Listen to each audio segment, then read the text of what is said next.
자신만이 자기 몸의 전문가입니다. 몸이 들려주는 소리에 진지하게 귀 기울이십시오.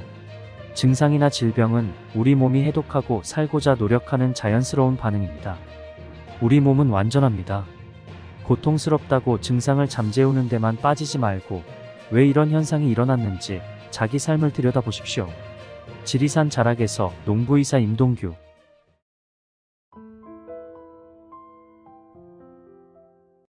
여러분의 마음 건강, 몸 건강을 응원하는 건강비짐입니다. 오늘도 제 채널에 방문해주신 여러분 반갑습니다. 안녕하셨어요? 하루하루 바쁘게 사시는 여러분의 소중한 시간을 지켜드리기 위해 먼저 책을 읽고 공부해 핵심만 알려드릴게요. 하지만 여건상 한계가 있습니다. 여러분의 몸을 스스로 지킬 수 있는 지혜와 지식을 쌓는데 도움이 되는 책을 소개하는데요.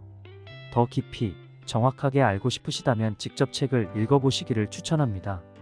오늘 소개해드릴 책은 하비 다이아몬드 박사의 자연치유 불변의 법칙으로 부제는 독소가 빠지면 비만과 질병은 저절로 사라진다입니다. 간단히 저자를 소개해드리겠습니다. 하비 다이아몬드 박사는 살아있는 종합병원이라고 할 만큼 어릴 때부터 병을 달고 살았습니다. 베트남전에 공군으로 참전한 이후 고엽제 후유증으로 죽음 직전까지 갔다고 할 정도로 병증이 극심했습니다. 그때 현자를 만나 건강 철학인 자연위생학을 접하고 실천하며 음식으로 병을 고쳤습니다. 20대 179cm에 90kg가 넘는 저자가 25kg를 감량했고 그 이후로 한 번도 살이 찐 적이 없고 질병에 걸린 적도 없다고 합니다. 캘리포니아 의학원에서 영양학을 가르쳤고 직접 체험한 건강 비법을 나누기 위해 다이어트 불변의 법칙과 나는 질병 없이 살기로 했다를 출간했습니다. 뉴욕타임스 40주 연속 최장기 베스트셀러로 전세계 1200만 부 이상 판매된 전무후무한 기록을 세웠다고 합니다. 그럼 뚱보의 종합병원이었던 저자의 기존의 통념을 깨버리는 다이어트 5대 불변의 법칙, 즉 어떻게 하면 독소를 빼고 비만과 질병에서 탈출할 수 있을까? 좋아하는 음식을 포기하지 않으면서 건강과 날씬한 몸매를 가질 수 있는지와 실천법, 자연치유 5대 불변의 법칙을 소개해드리겠습니다. 그럼 책 속으로 들어가 볼까요? 끝까지 여러 번 반복해서 들으시면 좋을 내용입니다. 시작하기 전에 구독, 좋아요, 알림 설정은 제게 큰 힘을 줍니다. 기성세대는 왜 진실을 거부하는가? 흥미로운 얘기를 하려고 한다. 다이어트 불변의 법칙을 처음 출간하면서 나는 새로운 진실을 쏟아냈다. 그것은 새로운 진실도 아니었다. 단지 새롭게 폭로된 진실로 자연이 우리에게 선물한 음식을 그대로 먹기만 하면 질병과 비만에서 해방된다는 자연의 법칙을 설명한 내용이었다. 역시나 여기저기서 불만이 터져나왔다. 저명한 약사와 영양학자 및 영양사 등 주변의 소집단에서 반감을 표시했다. 그러나 다행스럽게도 이 프로그램으로 큰 성공을 거둔 많은 양심 의사들이 더 많은 지지를 보여주었다. 사실 의사들은 의대에서 영양학을 거의 공부하지 않는다는 사실을 나는 그 누구보다도 잘 알고 있다. 그런데 몇몇 영양학자 및 영양사들은 무슨 성배라도 수호하려는 듯이 다이어트 불변의 법칙에 소개된 새로운 진실에 즉각적으로 거부감을 표시했다. 현실성이 없어서가 아니라 자신들이 배운 내용과 다르다는 이유에서였다. 그들은 고집스럽게도 수십 년 동안 똑같이 골고루 먹으라는 음식 습관을 사람들에게 심어주려고 했다. 잘못된 내용이 있어도 신경 쓰지 않았다. 영양학이 절대로 변해서는 안 되고 새로운 진실로 혜택을 받아서 안 되는 분야라도 되는 것일까? 그럴 리가 없다.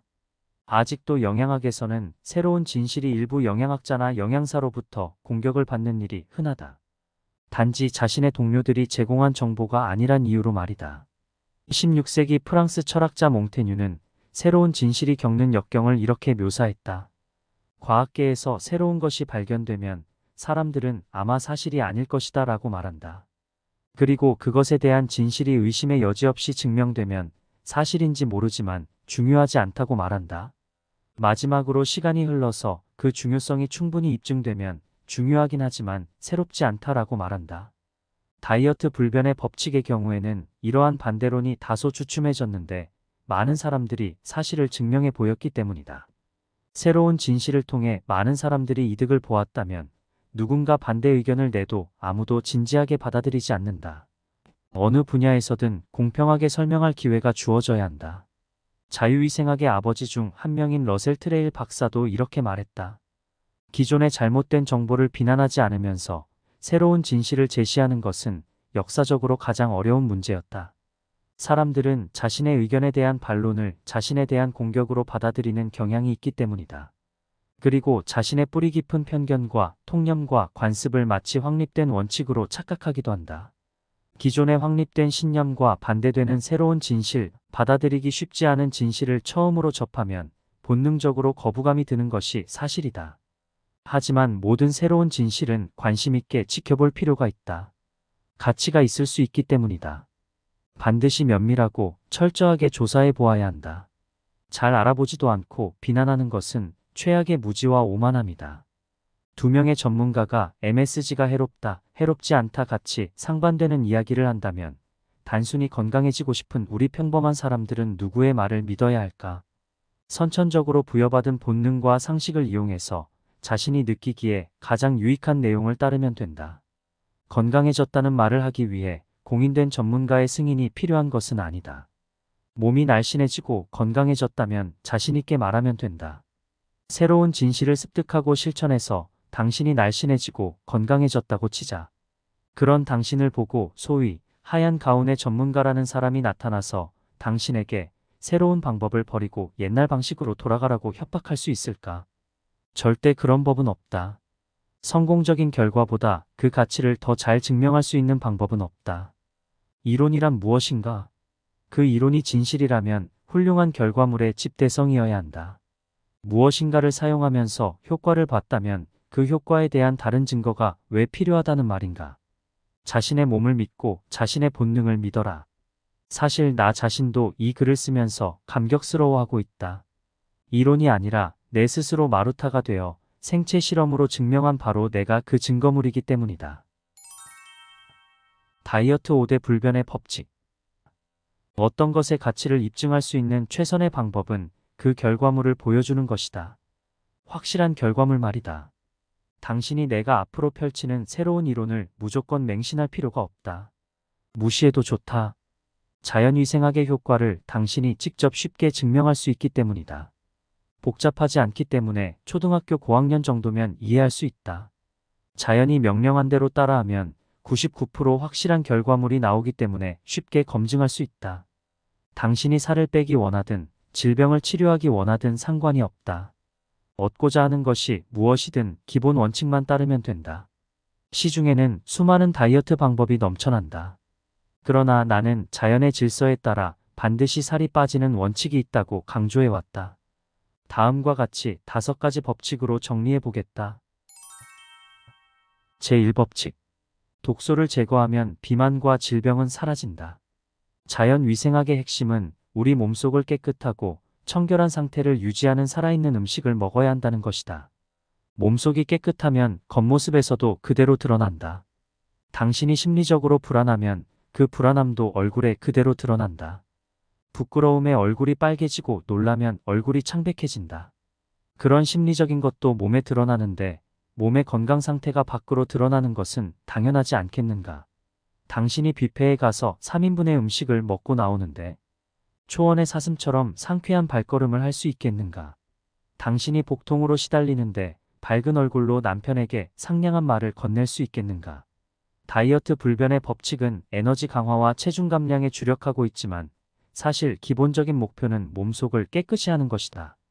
몸의 내부를 깨끗이 청소하면 비만과 질병은 절대 존재하지 않는다. 우리 몸속에 노폐물이 있으면 제대로 작동할 수 없다. 어떤 사람은 그 노폐물을 제거하는 습관을 가졌지만 어떤 사람은 그것을 무시하면서 살아간다. 무시하면 어떻게 될까? 노폐물은 점점 더 쌓이게 되는데 이것은 100km로 달리는 트럭 앞으로 뛰어드는 것만큼 위험해진다. 그렇다면 우리 몸의 기능이 떨어지는 이유는 무엇일까? 바로 독혈증이 그 원인이다.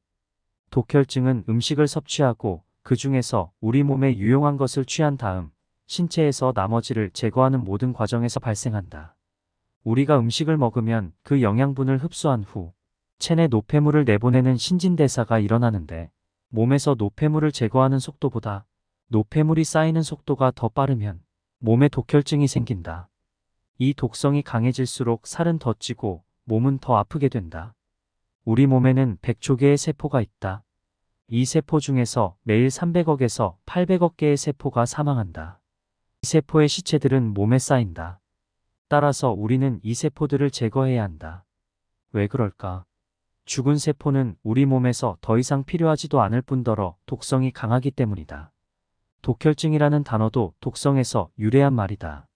사용이 끝난 죽은 세포가 제거되는 속도보다 쌓이는 속도가 빠르면 우리 몸이 유독물질로 오염되어 장기들이 망가지기 시작한다. 세포의 시체만 독성 물질을 발생시키는 것이 아니다. 우리 몸에 해로운 독소를 발생시키는 또 다른 원인 중 하나는 바로 음식이다. 미국을 비롯한 선진국에서 섭취하는 가공식품의 양은 상상을 초월한다. 소장과 대장에서 쓸모없는 노폐물과 유독한 첨가제가 흡수된 다음 신속히 배출되지 않으면 이 독성 물질은 서서히 축적된다.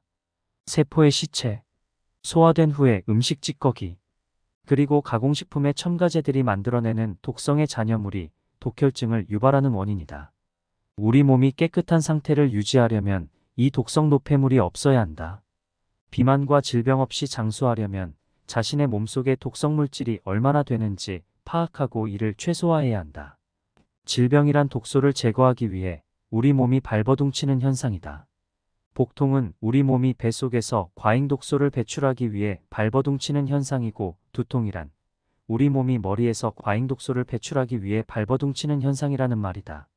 노폐물의 제거에 사용되는 신체 부위에 따라 각각의 질병은 다른 이름으로 불린다. 그래서 수많은 질병이 있는 것처럼 보인다. 하지만 대부분의 질병은 서로 다른 종류의 독혈증이라고 할 수 있다. 이것이 핵심이다. 자본을 계속 확장해야 할 사명을 가지고 태어난 제약과 병원 비즈니스는 각각의 질병을 서로 관련이 없는 개별적인 것으로 본다. 이를 통해 수천 수만의 질병이 탄생했고, 그냥 의사에서 이름도 생소한 수백 수천 종류의 전문의가 탄생했다. 그것은 물, 이슬, 얼음, 서리 및 눈이 모두 서로 명확히 다른 본질을 가지고 있다고 보는 것과 같다. 독성 수치가 높으면 결국 당신은 독성에 굴복하여 질병으로 앓아눕게 될 것이다. 앞서 독성 수치를 최대한 낮게 유지하는 것이 날씬한 몸매와 장수의 비결이라고 말한 것도 그런 이유에서다. 다이어트 불변의 법칙의 원리에 따라 음식 습관을 가지게 되면 다음 세 가지 중요한 목표를 달성할 수 있다. 첫째, 식사 시간이 즐거워진다. 독단적이고 지속 가능하지 않은 식이요법을 따르지 않아도 된다. 당신은 맛있게 음식을 즐기기만 하면 된다. 둘째, 몸속의 유독한 음식 잔류물이 최소화된다. 셋째, 몸에 쌓인 유독성 노폐물이 지속적으로 몸에서 배출된다. 이 원리는 응용하기 매우 쉽고 거의 즉시 효과를 볼 수 있다. 이 음식 습관이 확실한 효과를 보이는 이유는 우리 몸의 주기인 생체 리듬과 조화를 이루기 때문이다. 24시간 생물학적 주기란 하루 종일을 의미한다. 생체 리듬이란 24시간이라는 각 기간 동안 특정 시간에 신체의 여러 기능들이 발생시키는 리듬이다. 제2법칙. 3대 주기인 섭취, 동화, 배출에 당신을 맞추어라. 우리 신체는 8시간의 주기로 이루어져 있다. 낮 12시부터 저녁 8시는 섭취 주기, 저녁 8시부터 새벽 4시는 동화 주기, 새벽 4시부터 낮 12시 배출 주기. 이 세 가지 작용은 우리 몸에서 24시간 항상 진행되고 있다. 각 기능은 하루 중 특정 시간에 집중된다. 낮 12시부터 시작되는 섭취 주기는 우리 몸이 가장 효율적으로 음식을 섭취하고 소화할 수 있는 시간대이다. 저녁 8시부터 시작되는 동화 주기는 우리가 잠들어 있는 동안에 더 집중된다. 이 동화 주기는 음식물에서 추출되고 소화기관에서 흡수된 영양소가 가장 많이 사용되는 시간이다. 새벽 4시부터 시작되는 배출 주기는 몸이 하루의 모든 일을 끝내고 자체적으로 노폐물을 없애는 시간이다. 배출 주기는 단순히 장의 움직임을 말하는 것이 아니다. 몸속의 모든 세포와 조직에서 노폐물을 없애는 전체적인 과정을 말한다. 아침에 잠에서 깼을 때 입냄새와 혓바닥의 설태는 새벽부터 배출 주기가 작용했다는 흔적이다. 배출 주기는 건강 유지와 질병의 예방에 있어서 의심할 여지 없이 결정적인 요소이다. 만일 당신이 매일 몸에 축적되는 유독성 노폐물을 매일 제거할 수 있다면 당신의 몸은 깨끗해질 것이다. 늘씬한 몸매로 질병 없이 쾌적한 삶을 살 수 있다는 말이다. 나는 내가 펴난 책들에서 항상 이 배출 주기를 강조해 왔는데 독소의 배출이 건강의 핵심이기 때문이다. 제3법칙. 수분이 많은 음식을 먹어라. 당신이 깨끗한 음식을 먹는다는 것은 당신의 몸속에 쌓인 노폐물을 청소해주는 음식을 먹는다는 뜻이다. 물은 자연을 청소하는 청소부다. 인간도 자연의 일부다. 당연히 몸 청소에는 물을 사용해야 한다. 그것은 바로 과일과 채소에 들어있는 생명의 물이다. 과일과 채소에 들어있는 수분은 매우 독특한 특성을 가지고 있다. 평범한 식수와 달리 과일과 채소에 포함된 수분은 두 가지 매우 중요한 역할을 한다. 하나는 영양소를 운반하는 매개체 역할이다. 과일과 채소에 함유되어 있는 비타민과 미네랄 및 수도 없이 많은 미량 영양소들은 셀룰로오스 및 섬유질에서 추출되어 생명의 물에 의해 장으로 옮겨진 다음 장 안으로 흡수된 후 몸에서 사용된다. 생명의 물이 가진 또 하나의 역할은 무엇일까? 영양분을 공급하고 나서 몸 안의 노폐물을 모아 몸 밖으로 배출하는 역할이다. 이 두 가지 역할은 너무나 중요하다. 영양분을 섭취하고 노폐물을 배출하지 않으면 인간은 죽기 때문이다. 따라서 과일과 채소와 같이 수분 함량이 높은 음식을 섭취하는 것은 매우 중요하다. 불로 익혀서 가공하고 조리하면 할수록 수분은 제거된다. 불로 익혀서 온갖 양념을 투하한 인위적이고 가공된 음식은 먹을수록 질병에 노출된다. 수분이 많은 국물을 먹는다고 해결될 일이 아니다. 그것은 이미 불에 의해 사망 선고를 받은 후 소금과 양념에 절여진 죽은 물이다. 살아있는 생명의 물이 아니라는 말이다. 당신은 기회만 있으면 자체적으로 정화되고 복구되고 유지되는 몸의 자연 치유력으로 지금 살아있다. 덜 가공된 음식일수록 당신을 날씬하게 하며 투명한 피부를 갖게 하며 고통과 질병 없이 장수할 수 있게 해준다. 단연코 그렇다. 나는 20대 때 자연위생학을 접했고 수십 년 동안 이것을 연구했으며 그로 인해 인생을 바꾼 수천 수만의 친구들을 가지고 있다. 제4법칙. 아무 음식이나 섞어 먹지 말아라. 다른 음식을 섞지 말고 단독으로 먹어야 한다. 일반식을 하면 그 음식이 모두 위에 남아서 배출 주기를 방해하기 때문이다. 물론 가끔씩 이 방법을 따르지 않는다고 해서 당장 큰 사고가 나는 것은 아니다. 그러나 암세포가 만들어지는데 10년이 걸린다는 사실을 알아야 한다. 현재 당신의 비만과 질병은 10년 전에 이미 만들어지기 시작했다는 말이다. 소화가 편하게 되는 음식을 조합해서 섭취하는 것은 최적의 건강을 위해 필수적이다. 이 음식 조합의 원리는 누구나 짧은 기간 내에 시도해서 확인할 수 있다. 음식 조합의 원리는 약물과 수술로 치료를 하고자 하는 현대의학과는 전혀 상관이 없으나 자연위생학에서 중요한 원칙이다. 개인적으로 나는 20년 이상 극심한 위 통증으로 고생했었는데 음식 조합의 원리를 실천하자 24시간 후에 통증이 사라졌다. 그것도 완전히 사라졌다.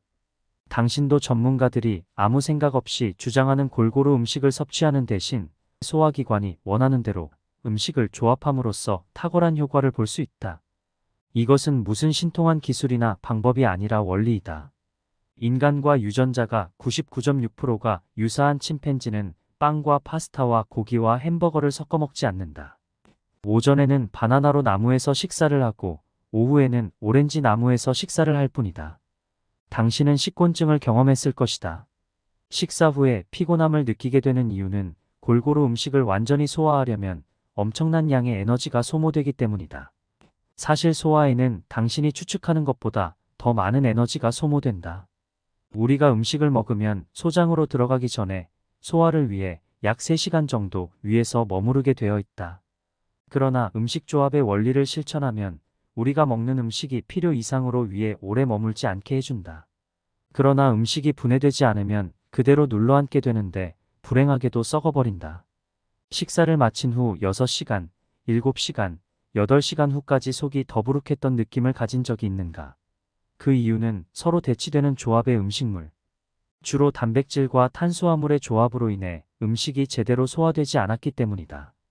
단백질과 탄수화물은 위장에서 동시에 효율적으로 소화될 수 없다. 각종 육류, 유제품 및 견과류를 비롯한 모든 단백질은 산성 소화액이 필요하다. 빵, 파스타, 감자 및 곡물과 같은 탄수화물은 알칼리성 소화액이 필요하다. 중학생 정도의 화학 지식만 가지고 있어도 산과 알칼리가 서로 만나면 중화된다는 사실을 알 것이다. 고기와 감자를 동시에 섭취한 후 우리 뱃속에 들어오면 산 성분이 분비되어 스테이크가 분해되고 알칼리 성분이 분비되어 감자가 분해된다. 사실 위장에서는 소량의 알칼리 소화액만 분비된다. 그러나 입안에서 탄수화물을 씹으면 침과 음식이 섞여 알칼리 성분으로 변하고 그것을 삼키면 뱃속에서 산 성분과 접촉하게 되는 것이다. 음식물은 소화의 목적으로 위장에 있는 것인데 산과 알칼리가 함께 있으면 서로 상쇄되어 소화에 필요한 소화액이 사라져버린다는 말이다. 소화되지 않은 단백질은 부패하고 소화되지 않은 탄수화물은 발효된다. 위산과다, 가스, 더부룩함, 속쓰림, 위장장애 등을 유발한다는 말이다.